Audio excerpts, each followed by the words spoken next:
Hi hello പ്രീതാസ് വേൾഡിലേക്ക് സ്വാഗതം. എല്ലാവരും സുഖമായിരിക്കുന്നു എന്ന് കരുതുന്നു. ഇന്ന് രാവിലെ ബ്രേക്ക്ഫാസ്റ്റിന് പുട്ടാണ്. പുട്ടിന് എലൈറ്റിൻ്റെ ചുമന്ന പുട്ടുപൊടിയാണ് ഉപയോഗിച്ചത്. വളരെ നല്ല സോഫ്റ്റ് പുട്ടുപൊടിയാണ്. ചില കമ്പനിയുടെ പുട്ടുപൊടിക്ക് ചിലതിനൊരു തരിതരിപ്പ് കാണും, റവ പോലെ ഒരുമാതിരി തരിതരായിരിക്കും. പക്ഷേ ഈ എലൈറ്റിൻ്റെ പുട്ടുപൊടി നല്ല സോഫ്റ്റ് പുട്ടുപൊടിയാണ്. അതുകൊണ്ട് അത് വെച്ച് നല്ല ചുമന്ന പുട്ടുണ്ടാക്കി. അതുപോലെ ഏത്തപ്പഴം പുഴുങ്ങിയതും ഉണ്ടായിരുന്നു. അതൊക്കെയാണ് ഇന്ന് രാവിലെ ഞങ്ങളുടെ ബ്രേക്ക്ഫാസ്റ്റ്. അങ്ങനെ ബ്രേക്ക്ഫാസ്റ്റൊക്കെ കഴിഞ്ഞതിന് ശേഷം ഞാൻ എൻ്റെ അമ്മയുടെ കുടുംബ വീട്ടിലോട്ട് പോയി.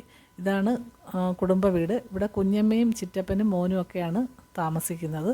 ഇത് കുഞ്ഞമ്മ. ചിറ്റപ്പന് നല്ല സുഖമില്ലാതിരിക്കുകയാണ്. അങ്ങനെ ചിറ്റപ്പനെ ഒന്ന് കാണാം അങ്ങനെയൊക്കെ കരുതി പോയതാണ്. അങ്ങനെ ഫാഷൻ ഫ്രൂട്ടിൻ്റെ ജ്യൂസൊക്കെ തന്ന് കുടിക്കാൻ, അതൊക്കെ കുടിച്ചു. പിന്നീട് ഇവിടുത്തെ പ്രധാനപ്പെട്ട ഒരു കാഴ്ച കാണാനായിട്ടാണ് ഞാൻ ചെന്നത്. ഈ മണിമുല്ല പൂത്ത് കിടപ്പുണ്ട് അവിടെ. ഈ സീസണിലാണ് അവിടെ പൂക്കുന്നത്. ശരിക്ക് പൂത്ത് നല്ല രസമെന്ന് വെച്ചാൽ നല്ല കണ്ടാൽ നമുക്ക് കൊതി തീരത്തില്ല, അതേപോലെ മനോഹരമായൊരു കാഴ്ചയായിരുന്നു. ശരിക്ക് പൂത്ത് കിടപ്പുണ്ട്. അന്നേരം ഈ മണിമുല്ല പൂത്തത് കാണാൻ വേണ്ടിയിട്ടാണ് ഞാൻ മെയിനായിട്ട് ഓടിപ്പോയത്. അങ്ങനെ കുറേ ഫോട്ടോയും വീഡിയോയും ഒക്കെ എടുത്തു. ഇതിങ്ങനെ അവരുടെ ടെറസിൻ്റെ മുകളിൽ കൂടെ കാർ പോർച്ചിൻ്റെ മുകളിലോട്ട് പടത്തി ഇട്ടിട്ടുണ്ട്. ഇത് വർഷത്തിൽ 1-2 തവണ മാത്രമേ ഇത് പൂക്കാറുള്ളൂ. ഈ ഡിസംബർ മാസത്തിലാണ് ഇത് പൂവിടുന്നത്. പിന്നെ ഒരു ഇതുണ്ടെന്ന് വെച്ചാൽ ഇത് ഒരു ദിവസം 2 ദിവസമേ ഈ പൂ നിൽക്കത്തുള്ളൂ. ഇങ്ങനെ കാർ പോർച്ചിൻ്റെ മുകളിലൂടെ ഇങ്ങനെ പടത്തി ഇട്ടിട്ടുണ്ട്. ആദ്യം ഇത് ഇല മാത്രമേ കാണത്തുള്ളൂ. പിന്നെ ഈ വർഷത്തിൽ 1-2 ദിവസം പൂക്കുന്നതാണ് ഇത്രയും മനോഹരമായൊരു കാഴ്ചയായിട്ട് നമുക്ക് കാണാൻ കഴിയുന്നത്. കൺകുളിർക്കെ കാണാൻ പറ്റുന്ന ഒരു കാഴ്ചയാണ്. ഒരുപാട് വണ്ടുകളും തേനീച്ചകളും എല്ലാം വന്ന് തേൻ കുടിക്കാനൊക്കെ ഇരിക്കും. ഈ പൂവ് 1-2 ദിവസം നിൽക്കുകയുള്ളൂ. അതുകൊണ്ടാണ് ഞാൻ ഇന്ന് തന്നെ ഓടി വന്നത്. ഇത് ഇന്നുമായിട്ടാണ് പൂത്തത്.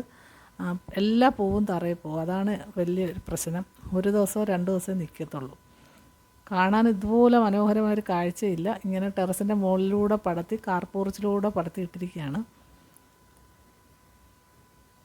ഇതാണ് അമ്മയുടെ കുടുംബ വീട്, കുഞ്ഞമ്മ താമസിക്കുന്ന വീട്. പിന്നീട് ഇവിടെ താമസിക്കുന്ന കുഞ്ഞമ്മയുടെ മകൻ അധ്യാപകനാണ്. എങ്കിലും വളരെ കൃഷിയുടെ കാര്യത്തിലൊക്കെ വളരെ താല്പര്യമുള്ള ആളാണ്. എല്ലാവിധ കൃഷികളും ഉണ്ട്. ചക്ക, മാങ്ങ, അതേപോലെ ചെടികളെ, കിളികളെ എല്ലാം ഉണ്ട്. അവൻ എല്ലാത്തിലും വലിയ താല്പര്യമുള്ള ആളാണ്. അങ്ങനെ ചെടികളൊക്കെ ഒരുപാടുണ്ട് അവരുടെ വീട്ടിൽ. ചെടിച്ചട്ടിയിലും അതുപോലെ കൃഷിയും, പയറ്, വഴുതനങ്ങ, പിന്നെ കോളിഫ്ലവർ, അങ്ങനെ എല്ലാ തരം കൃഷികളുണ്ട്. പിന്നെ ഇതുപോലെ ലവ് ബേഡ്സിനെയൊക്കെ വളർത്തുന്ന ഭയങ്കര താല്പര്യമാണ്. ഒരുപാട് കിളികളൊക്കെ വളർത്തും. എന്നെ കണ്ടുകൊണ്ട് കിളികളൊക്കെ അതിൻ്റെ കൂടിനുള്ളിലോട്ട് പോയിരിക്കുകയാണ്. ഇതുപോലെ വളർത്തുകയും അതിനെ കൊടുക്കുകയൊക്കെ ചെയ്യും. അങ്ങനെ അതിൻ്റെ കാര്യത്തിൽ ലവ് ബേഡ്സിനെ വളർത്തുന്നതിൽ അവന് വലിയ താല്പര്യമാണ്.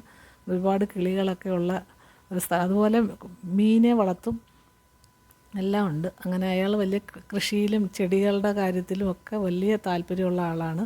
അതൊക്കെ നന്നായിട്ട് നോക്കി കണ്ട് ചെയ്യുകയും ചെയ്യും. വീട് മൊത്തവും ചുറ്റിനും ചെടിയാണ്. നമുക്ക് എവിടോട്ട് നോക്കിയാലും നല്ല പച്ചപ്പാണ് അവരുടെ വീട്ടിൽ ചെന്നാൽ. പിന്നെ അപൂർവം ചെടികളുണ്ട്. ഇത് മൈസൂർ ചെമ്പകം എന്നാണ് ഇതിൻ്റെ പേര്. ഇത് എങ്ങും ഞാൻ കണ്ടിട്ടില്ല. അവിടെ ഇന്ന് ചെന്നപ്പോൾ അത് പൂത്ത് നിൽക്കുന്ന കണ്ടു. അങ്ങനെ വളരെ നല്ല രസമുണ്ട് ആ പൂവൊക്കെ കാണാൻ. അങ്ങനെ പിന്നെ വഴി മുതൽ ചെടികളാണ്. ഇത് എന്തോ പടത്തി ഇങ്ങനെ ഇട്ടിരിക്കുകയാണ്. എനിക്കതിൻ്റെ പേരറിയത്തില്ല. നല്ല രസമായിട്ട് പടത്തി ഇട്ടിട്ടുണ്ട്. പിന്നീട് മീനെ കാണാൻ പോയതാണ്. ഒരു മീൻ കുളമൊക്കെ ഉണ്ട്. അതിൽ ഇങ്ങനെ ഫിലോപ്പിയ എന്നൊക്കെ പറഞ്ഞ മീനൊക്കെ വളർത്തുന്നുണ്ട്.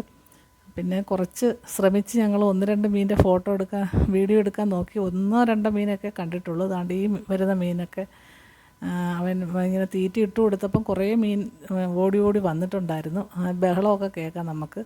അതിൽ ക്യാമറയിൽ ഇത് 1-2 മീനൊക്കെ പതിഞ്ഞിട്ടുള്ളൂ.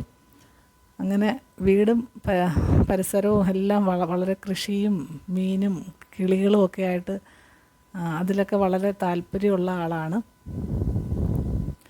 അങ്ങനെ അവിടുത്തെ ഫോട്ടോയും വീഡിയോ ഒക്കെ എടുത്തതിന് ശേഷം ഞാൻ എൻ്റെ വീട്ടിലോട്ട് വന്നു. 2 വീടും ഒരു കുറച്ച് ദൂരം വ്യത്യാസമേ ഉള്ളൂ, അമ്മയുടെയും കുഞ്ഞമ്മയുടെയും വീട് തമ്മിൽ. അങ്ങനെ ഞാൻ ഇത് എൻ്റെ വീട്ടിലോട്ട് വന്നതാണ്. അമ്മയൊന്ന് കണ്ടിട്ട് പോകാനായിട്ട് വന്നു. അമ്മ ഉച്ചയൂണൊക്കെ കഴിഞ്ഞ് അവിടെ വിശ്രമത്തിലായിരുന്നു. എന്നെ കണ്ട് അപ്രതീക്ഷിതമായിട്ട് ഞാൻ ചെന്നതിൽ സന്തോഷമുണ്ട്. അതുപോലെ എന്തൊക്കെയോ പരിഭവങ്ങളും പറയുന്നുണ്ട്. വീഡിയോ പിടിക്കുന്നതും ഫോട്ടോ എടുക്കുന്നതൊന്നും അമ്മയ്ക്ക് അത്ര ഇഷ്ടമുള്ള കാര്യമല്ല. പിന്നെ അമ്മയും അവിടുത്തെ ചേച്ചിയുണ്ട് അമ്മയെ നോക്കുന്നത്. ആ ചേച്ചിയൊക്കെ ആയിട്ട് വർത്തമാനമൊക്കെ പറയുകയാണ്. ഇടയ്ക്കിടയ്ക്ക് എൻ്റെ ക്യാമറയിലോട്ട് നോക്കുന്നുണ്ട്. നീ വീഡിയോ എടുക്കുവാണോ എന്നൊക്കെ എന്നോട് ചോദിച്ചു. ഞാൻ പറഞ്ഞു വീഡിയോ ഒന്നും എടുക്കില്ല എന്ന് പറഞ്ഞ്. അങ്ങനെ ആ ചേച്ചിയും ഞാനും അമ്മയായിട്ടിരുന്ന് വർത്തമാനം പറയുകയാണ്. പിന്നീട് കുറച്ച് നേരം അതൊക്കെ കഴിഞ്ഞ് പിന്നെ ഞാൻ വീഡിയോ പിടിച്ച് ഫോട്ടോയൊക്കെ ഈ മണിമുല്ലയുടെ കുറച്ച് ഫോട്ടോയൊക്കെ അമ്മയെ കാണിച്ചു. അങ്ങനെ അതൊക്കെ കഴിഞ്ഞു. പിന്നെ തിരിച്ച് ഞാൻ എൻ്റെ വീട്ടിലോട്ട് തിരിച്ചു പോരുന്നു. ഇത്രയൊക്കെ ഉള്ളൂ ഇന്നത്തെ വീഡിയോയിൽ. എല്ലാവർക്കും ഈ മണിമുല്ല കണ്ടിട്ടില്ലാത്ത ആൾക്കാർക്കൊക്കെ ഇത് കാണുമ്പോൾ വളരെ അതിശയമായിട്ട് തോന്നുമായിരിക്കും. ഒരുപാട് ആൾക്കാർ കണ്ടിട്ടുണ്ടായിരിക്കും. പക്ഷേ എനിക്കിത് ഭയങ്കര ഇഷ്ടമാണ്. അതുകൊണ്ട് ഞാൻ ഓടിപ്പോയി അതിൻ്റെ വീഡിയോ ഒക്കെ എടുത്ത് ഇതിൽ അപ്ലോഡ് ചെയ്തതാണ്. കണ്ടിട്ടുള്ള ആൾക്കാരൊക്കെ കണ്ടോളൂ. ഇതാണ് മണിമുല്ല. ഇത്രയൊക്കെ ഉള്ളൂ ഇന്നത്തെ വീഡിയോ. മറ്റൊരു വീഡിയോയുമായി നാളെ കാണാം. ബൈ.